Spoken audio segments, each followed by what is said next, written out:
Good morning guys, it is 10th जून 2023 और मैं discuss करने वाला हूँ एक एडिटोरियल फ्रॉम द हिंदू। और ये कंप्लीट मैं हिंदी में एक्सप्लेन करूँगा एडिटोरियल को, ताकि जो बिगनर्स हैं, ठीक है, वो अच्छे से समझ पाएँ एडिटोरियल को। ठीक है, हिंदी मीडियम के वो भी समझ पाएँ। एडिटोरियल क्या कहता है? Unwavering focus. अनवेवरिंग का मतलब होता है अटल। क्या होता है? अटल, जिसको हम टाल नहीं सकते। फोकस का मतलब जानते ही, फोकस होता है। तो कहने का मतलब है कि एक ऐसा फोकस जो अटल है, उसे हम टाल नहीं सकते किसी भी कीमत पर। ठीक है, अब आप सोचोगे कि ये किससे संबंधित है, अभी पता चल जाएगा, पेशेंस रखिए। एडिटोरियल कहता है price stability is a good public good, यानी कि सार्वजनिक है। एक प्राइस की स्टेबिलिटी होना सार्वजनिक है, यानी सभी के लिए होनी चाहिए। प्राइस की स्टेबिलिटी ऐसा नहीं है कि कुछ दिनों बाद महंगाई आ जाएगी ज़्यादा, ठीक है, प्राइस होगा गेन, तो लोगों को महंगाई का सामना करना पड़ता है, तो दिक्कतें आती हैं। क्लियर है? Price stability must. अगर मैं ये पूरा का पूरा सब्जेक्ट यहाँ पे रख दूँ तो आपको ज़्यादा अच्छा समझ आएगा। मैं लिख देता हूँ, प्राइस स्टेबिलिटी मस्ट रिमेन आ नॉन नेगोशिएबल गोल, कि प्राइस स्टेबिलिटी रहना चाहिए। ठीक है, नॉन नेगोशिएबल मतलब जिसको ऐसा नहीं है कि बातचीत करने पर या दूसरा कोई मैटर आ गया तो उस पर फोकस कर लिया, इस पर हटा दिया, ऐसा ना होना चाहिए। यानी कि कैसा रहना चाहिए? नॉन नेगोशिएबल गोल रहना चाहिए हर एक कीमत पे। प्राइस स्टेबिलिटी क्यों? क्योंकि क्या है, ये पब्लिक गुड है। ठीक है, और ये हमेशा नॉन नेगोशिएबल गोल होना चाहिए, ताकि इस पर वर्क किया जाए और लोगों को महंगाई से मुक्ति दिलाई जाए। क्लियर है? तो अब हम क्या करेंगे, सबसे पहले फोकस करेंगे या बुकैप पर। मैं फोकस ही लिख रहा हूँ, मैं लिख देता हूँ दोबारा। सबसे पहले हम बुकैप कवर करेंगे इस एडिटोरियल की, ठीक है, ताकि आप समझ पाएँ। दूसरा है, फिर मैं क्वेश्चंस ऑफ द डे कराने वाला हूँ, जो कि प्रीवियस ईयर के क्वेश्चन होंगे और बहुत इंपॉर्टेंट क्वेश्चन होंगे, ताकि आपको ये पता चल सके कि क्वेश्चन का लेवल क्या होता है और किस तरह के क्वेश्चन पूछे जाते हैं। क्लियर है? और इसके साथ साथ आप PDF ले सकते हो बुकैप की फ्री ऑफ कॉस्ट। उसके लिए आपको जाना पड़ेगा टेलीग्राम चैनल पर। ठीक है, कहाँ पर? टेलीग्राम चैनल पर, और जिसका लिंक मैंने नीचे प्रोवाइड करा दिया है। ओके, क्योंकि इसका अगर फ़ायदा लेना चाहते हो तो कहाँ चले जाना? इंस्टाग्राम पर चले जाना। ठीक है, तो चीज़ें मैं वहाँ डालता रहता हूँ। PDF जरूर ले लेना और खुद से पढ़ना, तभी समझ में आएगा। और फिर एक बार वीडियो देख लेना, फिर से पढ़ना, फिर एकदम क्लियर हो जाएगा। ठीक है, फर्स्ट वर्ड है अनवेवरिंग, का मतलब मजबूत, अटल, फर्म बोल सकते हो, स्टीड फास्ट बोल सकते हो। ठीक है, नेगोशिएबल का मतलब बातचीत करने योग्य, मूल भाव करने योग्य, या लीगली ट्रांसफरेबल, यानी कि एक लीगल कर देना जिससे कि वो ट्रांसफ़र किया जा सके। Know on the table. On the table का मतलब होता है किसी चीज़ पर डिस्कशन करना, ठीक है, सबके सामने हो करके। तो ये थी दोनों वर्ड। और मैं आपको बता दूं, इम्पोर्टेंट बात है, अगर वीडियो आपको अच्छी लग रही है तो लाइक तो कर ही देना, अच्छी नहीं लग रही है तो डिसलाइक कर सकते हो, वो आपकी चॉइस है। ठीक है, और थोड़ी सी ज़्यादा अच्छी लग रही है, आपको लगता है हाँ कि आपके लिए यूजफुल है, तो आप शेयर कर सकते हो, आप अपने DP पे लगा सकते हो, ताकि लोग ज़्यादा से ज़्यादा रीच पहुंच सके। ठीक है, मुझे ओबियसली मैं फ़ायदा अपना, मेरा फ़ायदा है, ऐसी कोई बात नहीं है, और जब मेरा फ़ायदा होगा तो मैं काम करने में मुझे मज़ा आएगा। आगे बढ़े, अकोमोडेशन का मतलब समझौता होता है, या फिर अनुकूल होना स्थिति, या एडजस्ट इसको बोलते हैं, फिटिंग भी बोल सकते हैं आप। ठीक है, अनइक्विवोकल का मतलब सुस्पष्ट, समझ आने वाला। अनएम्बिगुअस बोल सकते हैं, डेफिनेटिव भी बोल सकते हैं आप। एक्चुअलाइज का मतलब टू मेक एक्चुअल, किसी भी चीज़ को रियल बना देना या रियलाइज़ करा देना। ब्रूजिंग का मतलब खरोच होता है, कठिन और थकाने वाला। ठीक है, डिफ़िकल्ट सिचुएशन बोल सकते हो आप। ब्रूटली फोर्सफुल और कंपेलिंग, जो आपको क्या कर दे, मजबूर कर दे। कॉग्निजेंट का मतलब होता है knowledgeable of something specially through personal experience, मतलब कोई चीज़ क्या है, जानकारी है किसी भी चीज़ की हमें, और वो कब है, जब आपको खुद का एक्सपीरियंस हुआ है, उससे उस चीज़ को फेस किया है आपने खुद से, तो वो क्या होता है, जब फेस करते हैं आप तो उसकी नॉलेज हो जाती है अच्छी खासी, उसको क्या बोलते हैं, कॉग्निजेंट बोलते हैं। स्पेशल का मतलब हैविंग नेचर ऑफ स्पेस, या फिर आप बोल सकते हो पर्टेनिंग टू, या किसी से संबंधित होना। अनएबिटेड का मतलब अटूट होता है, अक्षुण होता है। Continuing at a full strength और इंटेंसिटी भी आप बोल सकते हैं, जो कंटिन्यू करे पूरी स्ट्रेंथ के साथ, पूरी ताकत के साथ। वॉलेटिलिटी का मतलब चंचलता, जिसको हम बोलते हैं परिवर्तनशीलता। बीइंग इजीली एक्साइटेड, ठीक है, बीइंग इजीली एक्साइटेड और अनप्रिडिक्टेबली, मतलब जिसको हम प्रिडिक्ट नहीं कर सकें। अनरिलेंटिंग का मतलब होता है कठोर, निर्दयी, नेवर सीजिंग जो कभी रुकता नहीं है, या परसिस्टेंट या लगातार हम जिसको बोलते हैं। रिटार्ड का मतलब मंद होता है, रिलेटिवली स्लो जो क्या हो थोड़ा सा मंद हो। क्लियर है, यानी स्पीड कम हो। फॉल आउट का मतलब नतीजा भी होता है, झगड़ना होता है, किसी भी चीज़ में गिरावट करना भी आता है। क्लियर है। या फिर हम बोल सकते हैं एनी एडवर्स और अनवांटेड सेकेंडरी इफेक्ट, कोई भी एडवर्स मतलब विपरीत परिस्थितियों वाला असर दिखाई दे, ठीक है। और जो अनवांटेड हो जिसको हम चाहते भी नहीं हो उसको फॉल आउट बोल सकते हैं आप, ठीक है। क्लियर है, लेकिन यहाँ पे गिरावट के सेंस में यूज होगा। तो आज की ये बुकैब थी, बहुत इंपॉर्टेंट बुकैब है, ठीक है, जिसमें फॉल आउट है, रिटार्ड है, अनरिलेंटिंग है, ठीक है, वोलेटिलिटी है और कॉग्निजेंट भी है, अनअवेटेड है, ये सारे वर्ड इंपॉर्टेंट है, ठीक है। अनइक्विवोकली बहुत इंपॉर्टेंट। अकोमोडेट ये तो पता नहीं कितने बार आए हैं, मैं लिख देता हूँ इंपॉर्टेंट क्योंकि बहुत बार पूछा गया है। तो इसकी PDF आप जरूर ले लेना, टेलीग्राम चैनल पे मिलेगी, ठीक है, जिसका लिंक तो मैंने नीचे दे ही दिया है, ठीक है। यहाँ तक आए तो ओबियसली आप पसंद होगी, वीडियो अच्छी लग रही होगी इसलिए आप देख पा रहे हैं, उसके लिए बहुत बहुत थैंक यू। शेयर कर दिया करो तभी अच्छा लगता है।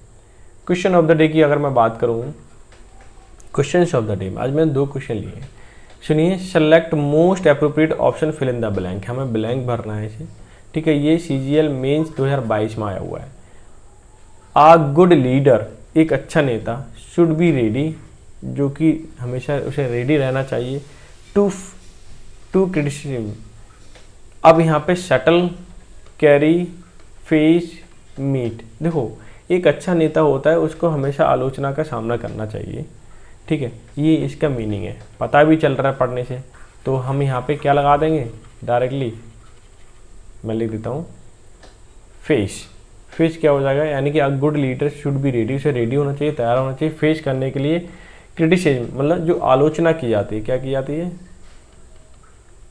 या बुराई की जाती है, तो उसके लिए तैयार होना चाहिए।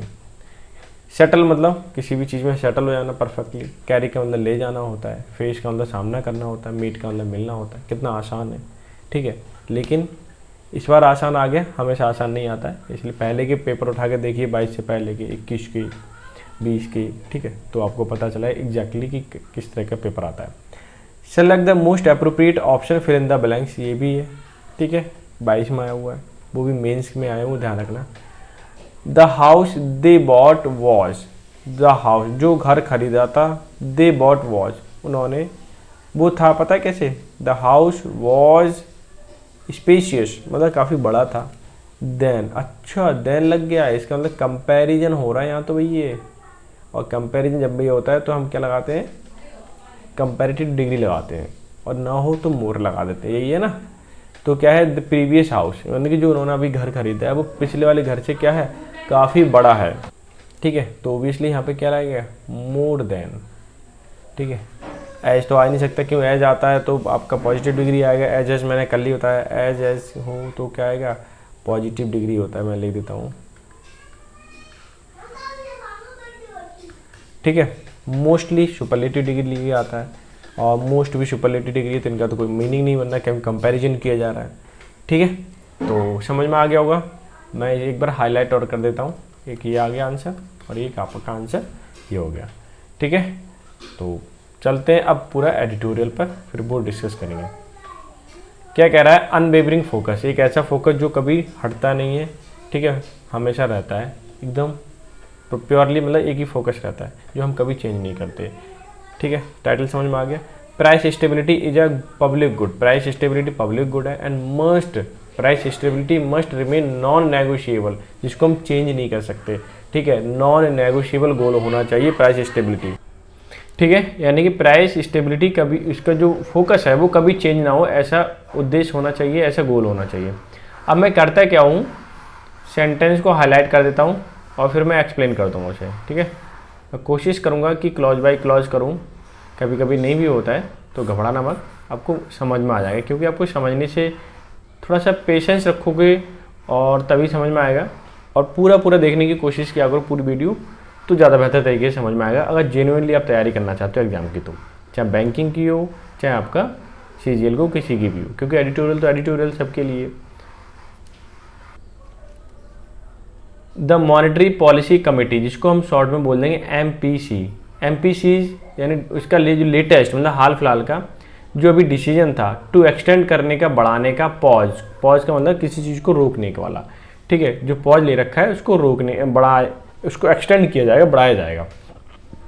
In the reserve bank of India कि रिजर्व बैंक ऑफ इंडिया में मॉनेटरी टाइटनिंग करने का वाइल स्टेइंग फोकस, और फोकस रहेगा विड्रॉवल ऑफ अकोमोडेशन, जो अकोमोडेशन है, ठीक है, जो एक तरीके से अनुकूल स्थिति बनाई गई है उसको हटाने का, निकालने का। रिफ्लेक्ट्स दर्शाता है the rate setting panel reassuring resolve to keep inflation front and centre of its approach to the policy, कि जो पॉलिसी है उसमें पहले तो रेट को सेट किया जाएगा, फिक्स किया जाएगा, रीअश्योर किया जाएगा, जिससे कि जो इन्फ्लेशन है, ठीक है, वो हमारे सामने रहे ताकि हम उसे सॉल्व कर सकें, रिजॉल्व करके, ठीक है, मेन फोकस होना चाहिए। आगे बोला centre of its approach the policy, जो अप्रोच की जो पॉलिसी है उसका जो अप्रोच है वो ये है कि इन्फ्लेशन को बिल्कुल मध्य में रखेंगे, सामने रखेंगे, ताकि उसको क्या कर सकें, रिजॉल्व कर सकें, ठीक है, क्या करके, रेट को सेट करके, ठीक है। अब मैं इसे कर देता हूँ, ये समझ में आ गया। अब मैं करता हूँ, इसे हटा देता हूँ, क्लियर है। अब आगे देखिए आप क्या कहना चाह रहा है इसे, ये आगे सेंटेंस आगे इसने बोला है कि आरबीआई गवर्नर शक्तिकांत दास, की आरबीआई के जो अभी गवर्नर है शक्तिकांत दास वॉज अनइक्विवोकल, ये तो आना ही है, मतलब इकोनॉमी से रिलेटेड अगर कोई आर्टिकल आता है तो ये वर्ड तो आना ही है। अनइक्विवोकल का मतलब था सुस्पष्ट, एकदम क्लियर कट भी बोल सकते हो या क्लियर भी बोल सकते हो। इन असर्टिंग उन्होंने कहा, जोर देते हुए, that the best contribution of the monetary policy, कि मॉनेटरी पॉलिसी का जो सबसे अच्छा कॉन्ट्रीब्यूशन है to the economy's ability, economy की एबिलिटी के लिए, कि रियलाइज़ कराता है पोटेंशियल संभावनाएं, is by assuring price stability, कि प्राइस स्टेबिलिटी सुनिश्चित करके वो इसकी जो संभावना है, इकोनॉमी की जो एबिलिटी है वो रियलाइज़ करा देता है। कौन, मॉनेटरी पॉलिसी, ये सबसे अच्छी बात है इसकी मॉनेटरी पॉलिसी की, किसकी, आरबीआई की मॉनेटरी पॉलिसी की, क्लियर है। अब आगे देखिए, मैं सेंटेंस को हाईलाइट कर देता हूँ, क्लियर है, और ये आपका सेंटेंस यहाँ पर हो गया। आगे ये क्या कहना चाह रहा है कि द एमपीसीज रिसेंट अनवेवरिंग फोकस, यानी कि मॉनेटरी पॉलिसी की कमेटी की जो रिसेंट मतलब हाल फिलहाल का अनवेवरिंग फोकस है वो प्राइस स्टेबिलिटी पर है। इन्होंने इन्फॉर्म्ड किया एमपीसी ने, लार्जली बाय इट्स मैंडेट, जो उनके लिए ज़रूरी है, to achieve consumer price index inflation target 4%, कि एमपीसी का जो मेन टारगेट है सीपीआई, कंज्यूमर प्राइस इंडेक्स, यानी कि जो लोग खरीदते हैं ना वो कंज्यूमर प्राइस इंडेक्स में आता है, रिटेल इन्फ्लेशन मान लीजिए, तो वो कितना होना चाहिए, 4% होना चाहिए, ये उनका गोल है। अनवेवरिंग क्या है, ये फोकस है। डैट इट हैज़ स्ट्रगल, जो संघर्ष कर रहा है, एक्चुअलाइज राइट सिंस जनवरी, ठीक है, जो क्या कर रहा है, एक्चुअलाइज कर रहा है राइट सिंस जनवरी 2021, यानी 2021 से ये कोशिश की जा रही है, ठीक है, इसे कम करने की। Period during which inflation remained stuck, जो इन पीरियड की अगर मैं बात करूँ 2 जनवरी 2021 से, इनमें जो महंगाई थी, इन्फ्लेशन जो था, रिमेन रहा स्टक अबव और close to the upper tolerance band 6%, यानी कि इसमें देखा जाए लगभग 20 से 27 महीने होते हैं इतने 2021 से अब तक, तो इसमें जो इन्फ्लेशन रेट रहा था वो लगभग या तो 6% रहा या उससे ऊपर रहा था, ठीक है। और मॉनेटरी पॉलिसी की कोशिश ये रही कि इसको कम किया जाए हर कीमत पे। तो मेन फोकस अभी है कि 6% रहा, तो उसको 6% से कितना लाना है, सॉरी इसे मैं हटा देता हूँ, 6% से 4% लाना है, ताकि क्या हो सके बताइए, ताकि इन्फ्लेशन कम हो सके, महंगाई कम हो सके, ठीक है, क्लियर, समझ में आ रहा है। अब मैं इसे हाईलाइट कर दिया सेंटेंस को। अब ये देखिए आगे देखिए, मिस्टर दास एक्नॉलेज्ड का मतलब उन्हें जानकारी थी, that even as headline inflation, जो मेन इन्फ्लेशन है, had eased appreciably in March and April में, कि जो इन्फ्लेशन था, ठीक है, मेन इन्फ्लेशन वो क्या हुआ, स्लोइंग टू 7%, यानी 6% से वो 4.7% रहा। कुछ मोटी मोटी चीज़ें जो डेली यूज हो सकती हैं उनमें से। In the first month of the current physical year, अगर मैं इस फिजिकल ईयर की बात करूँ फर्स्ट मंथ में, पहले मंथ में, और मैं एक चीज़ ग्रामेटिकल रूल बता देता हूँ कि अगर द फर्स्ट आपका ऑर्डिनल ऑब्जेक्टिव आ जाता है तो उससे पहले डेफिनेट आर्टिकल लगता है, देखा, जैसे द लास्ट, ठीक है, द फर्स्ट, द सेकेंड, इस तरह से। अब बोल रहे हैं अगर इस फिजिकल ईयर की बात करें, फ्रॉम ब्रूजिंग 6.7% एवरेज पेज 22-23, यानी 2022 में 2022-23 जो फिजिकल ईयर था उसमें हमारा जो इन्फ्लेशन रहा था 6.7% रहा था, ठीक है। अब इन्होंने बोला अभी था 6 से ऊपर रहा या उसके आसपास ही रहा। रिटेल प्राइस गेन बर still above the target expected remains to according to RBI projection 22-23 कि क्या कह रहा है कि अभी भी रिमेन, मतलब जो प्राइस, रिटेल प्राइस गेन किया, मतलब उसने महंगाई ले ली रिटेल प्राइस ने। रिटेल प्राइस क्या होता है, जो हम छोटी छोटी चीज़ें खरीदते हैं ना, कंज्यूमर खरीदता है, वो रिटेल प्राइस कहलाएगा। स्टिल अबव द टारगेट, जो हमारा टारगेट है उससे अभी भी ऊपर है। एंड एक्सपेक्टेड, उम्मीद की जाती थी, टू रिमेन, ये रहेगा अकॉर्डिंग टू आरबीआई प्रोजेक्शन 23-24, कि उसे ये उम्मीद की जा रही थी कि जो प्रोजेक्शन किया है आरबीआई ने, या उम्मीद जो की है, फोकस जो किया 4% करने का, तो उससे हल्का सा अभी भी इसमें भी क्या रहेगा, ऊपर रहेगा, और टारगेट किया जा रहा है इसको कम करने का। क्लियर है?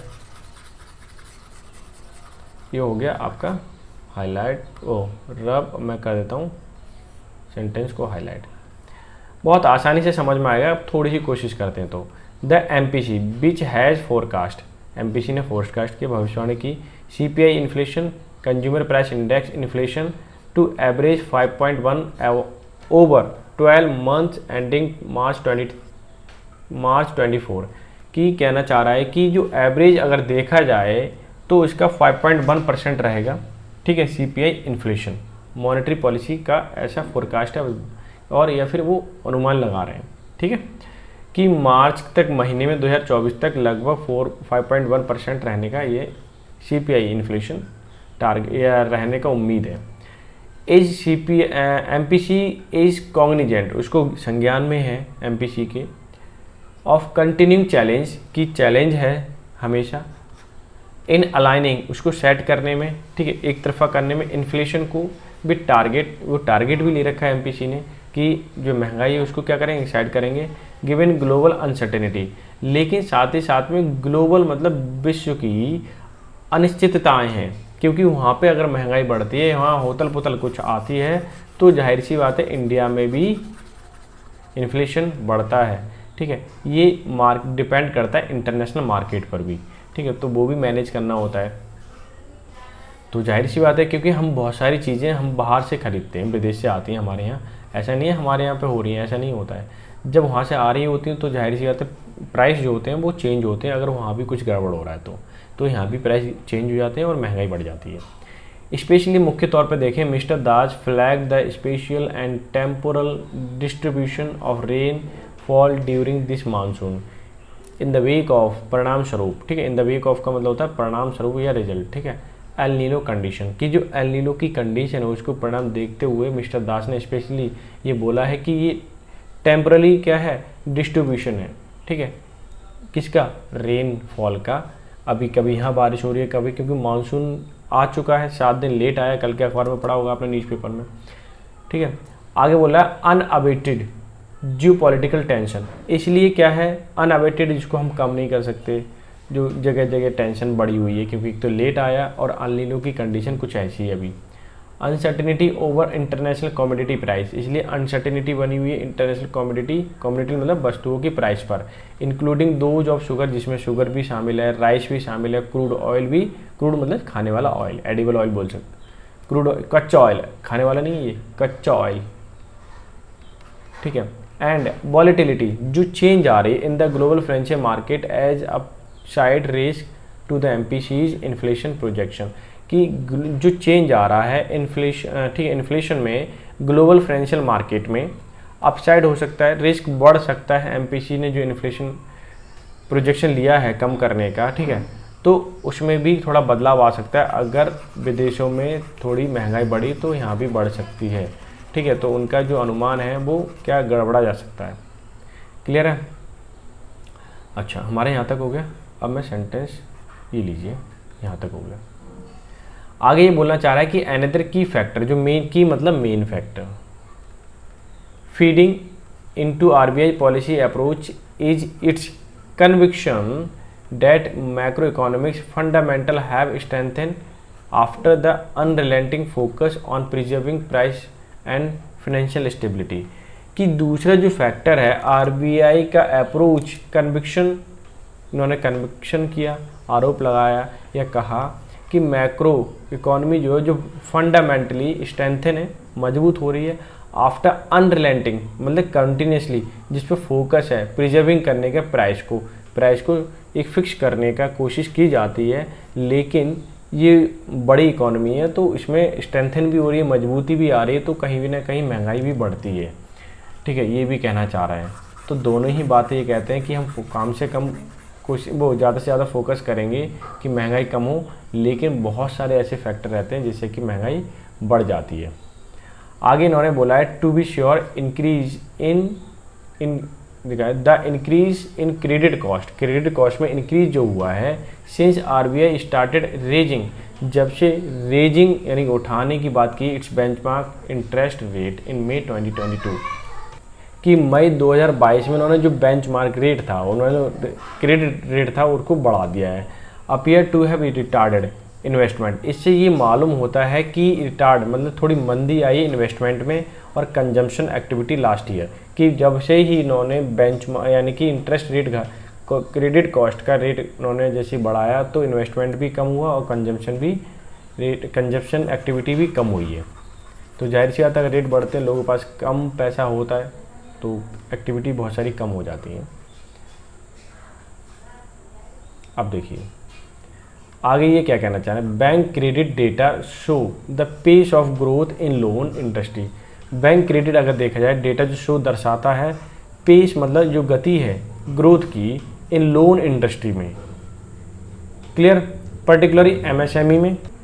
ठीक है, एमएसएमई देखा जाए, मीडियम सेक्टर सेक्टर्स देखे हैं, स्लोड अप्रिशिएटली लास्ट ईयर, कि अप्रिशिएबली मतलब मुख्य तौर पे इन जैसे एमएसएमई देखो, मीडियम सेक्टर देखोगे, बैंक डेटा ये शो कर रहा है कि इसमें भी क्या आई है, कमी आई है।